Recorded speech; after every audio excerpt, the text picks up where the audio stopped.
you start with your pointer finger on the 9th fret of the B string, and then 10th fret of the G string,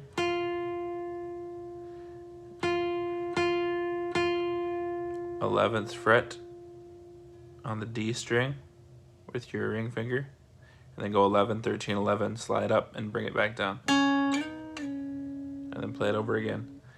9, 9, 10th fret, 10, 10, 10, 11, 11, 13, 11. And then this part I can't really hear it that well, but I think you just slide back up to 13. And then put your pointer finger on the 10th fret. Just like that.